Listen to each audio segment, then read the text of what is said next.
Kisah di dalam kitab agama punya tujuan utama untuk memberikan pelajaran pada umat agama tersebut. Namun di suatu kondisi dimungkinkan pencarian dilakukan oleh umat agama tersebut terhadap objek-objek atau bukti-bukti keberadaan benda atas cerita tadi. Ya, salah satunya di videoku yang ini, di mana Candi Borobudur dengan beberapa teori dianggap merupakan peninggalan Nabi Sulaiman. Meski di dalam ilmu pengetahuan dan tafsir Al-Quran disebutkan, Candi Borobudur bukan peninggalan Nabi Sulaiman. Masih banyak yang percaya candi ini peninggalannya. Ya, cek aja di kolom komentar videoku yang tadi. Mau percaya yang mana silahkan aja, asal nggak nuduh orang yang berseberangan dengan kalimat yang nggak baik-baik. Nah, itu tadi adalah salah satu contoh dari umat agama yang mencari bukti fisik dari sebuah cerita baik di kitab agamanya maupun cerita yang beredar dengan nuansa agamanya. Terus satu lagi, di video kali ini kita akan bahas tentang bukti teori bahwa kayu pada kapal Nabi Nuh itu berasal dari pohon-pohon yang ada di Jawa, di daerah Jepara, Jawa Tengah. Nah, sejauh apa pembuktiannya yang selama ini ada? Bersama aku Ganes Andra, si arkeolog indie, kita bahas tentang kapal Nabi Nuh ternyata dari Pulau Jawa, hanya di Kitab Kala.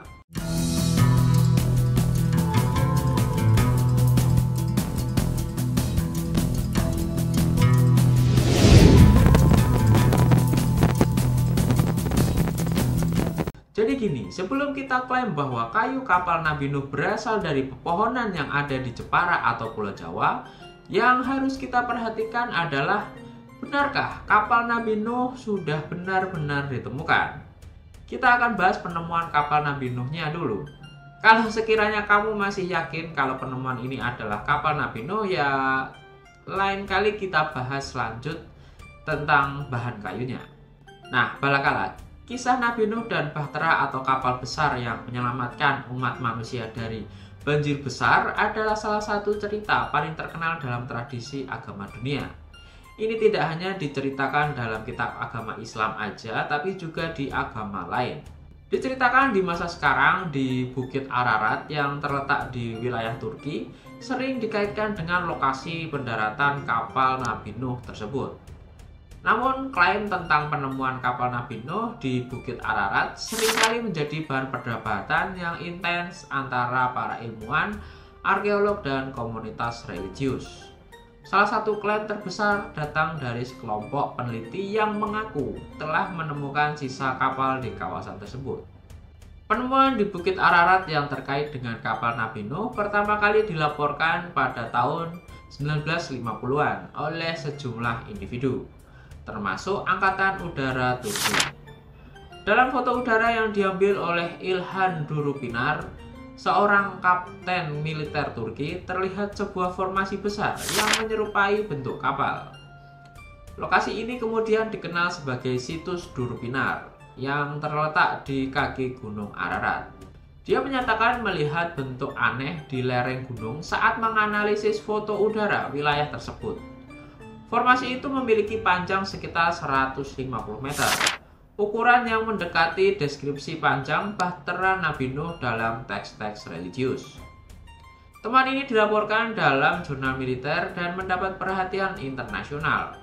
Foto-foto tersebut kemudian memicu spekulasi bahwa kapal Nabi Nuh mungkin benar-benar ditemukan. Namun hingga akhir 1950-an tidak ada bukti lebih lanjut yang ditemukan. Dan sebagian besar ilmuwan menganggap formasi tersebut sebagai fenomena geologi alami. Jadi bentukan atau fenomena geologi ini sudah pernah aku bahas di video tentang piramida di Gunung Padang ini, dimana di sana banyak balok yang jumlahnya banyak yang dianggap merupakan bentukan manusia. Padahal banyak ahli geologi menyatakan bahwa bentukan batu tersebut lebih mungkin karena bentukan alam, bukan manusia. Tambahan juga, bentukan teratur seperti ini juga ditemukan di Irlandia Utara. Lihat, teratur kan? Mirip buatan manusia, tapi sebenarnya ini adalah hasil dari fenomena alam yang terjadi di sana. Termasuk Gunung Padang yang mirip piramida dan Bukit Ararat yang mirip kapal Nabi Nuh.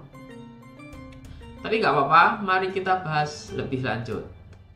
Kembali ke pembahasan kapal Nabi Nuh.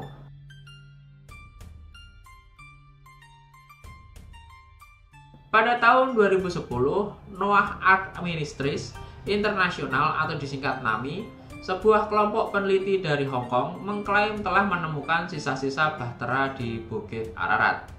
Mereka mengumumkan bahwa kayu yang ditemukan dalam sebuah gua di gunung tersebut berasal dari zaman Nabi Nuh.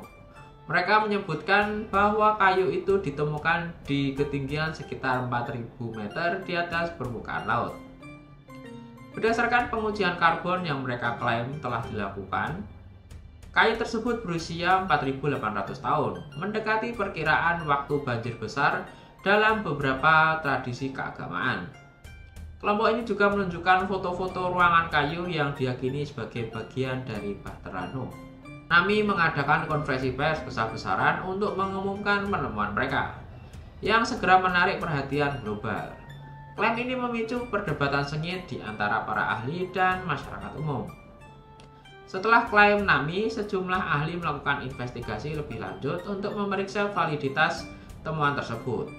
Berikut adalah langkah-langkah pembuktian secara ilmiah dan hasilnya.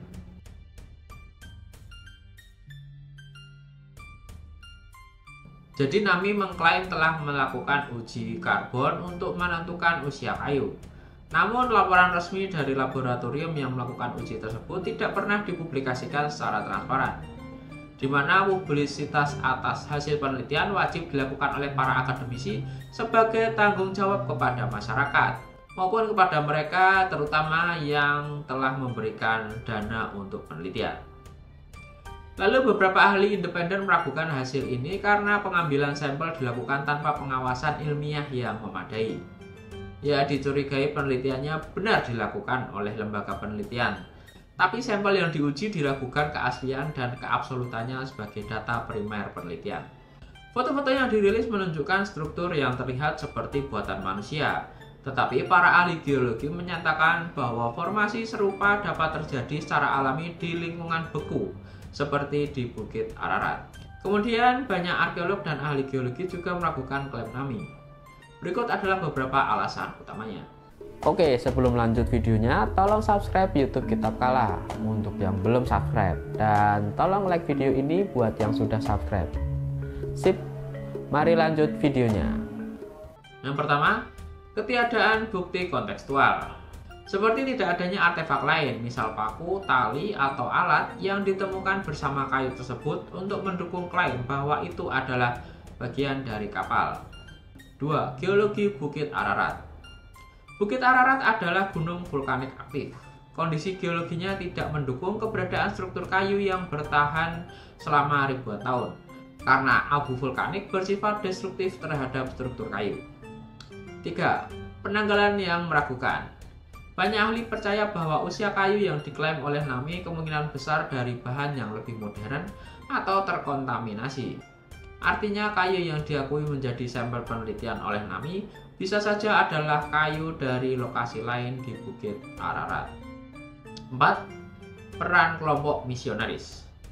NAMI bukan satu-satunya kelompok yang mengklaim menemukan kapal Nabi Nuh. Sejak awal banyak kelompok misionaris Kristen yang berupaya mencari bukti fisik untuk mendukung kisah Alkitab. Kelompok ini seringkali memiliki pendekatan yang berbeda dari para ilmuwan. Ya, kejadian seperti ini maksudnya klaim atas sebuah objek menjadi bukti cerita keagamaan memang disuarakan pertama kali oleh organisasi yang berbasis agama. Biasanya anggota di dalamnya jarang yang memiliki latar dari sektor akademis ataupun ilmuwan. Lalu apa sebenarnya alasan kelompok-kelompok ini harus capek-capek menyiarkan berita dan menutupi hasil penelitian secara ilmiah mereka sendiri? Kelompok misionaris memiliki motivasi utama untuk membuktikan kebenaran Alkitab melalui temuan arkeologis. Mereka seringkali 1. Menggunakan penemuan ini untuk memperkuat keimanan pengikut mereka. 2. Menarik perhatian media untuk menyebarkan pesan mereka. 3. Menggalang dana untuk ekspedisi lebih lanjut. Berbeda dengan metode ilmiah, kelompok misionaris sering mengandalkan interpretasi teks religius sebagai panduan utama untuk pencarian mereka.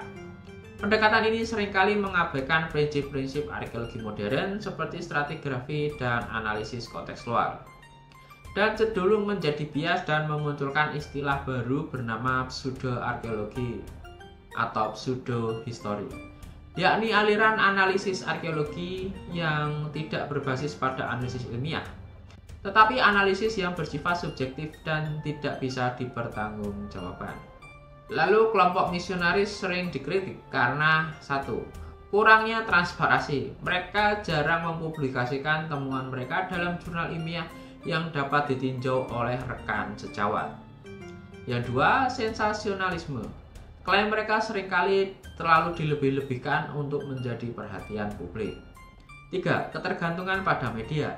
Banyak klaim yang hanya didasarkan pada konferensi pers atau dokumentasi video tanpa bukti konkret. Nah, jadi penemuan kapal Nabi Nuh di Bukit Ararat tetap menjadi salah satu kontroversi terbesar dalam dunia arkeologi.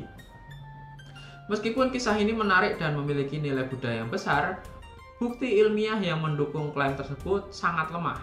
Hingga saat ini, komunitas ilmiah secara umum sepakat bahwa belum ada bukti arkeologis yang dapat diverifikasi untuk menunjukkan bahwa kapal Nabi Nuh pernah ditemukan. Nah, itu aja balakala pembahasan kita kali ini. Jangan lupa like dan subscribe ke channel ini. Aku Kanisandra, si arkeolog Indi, undur diri. Bye.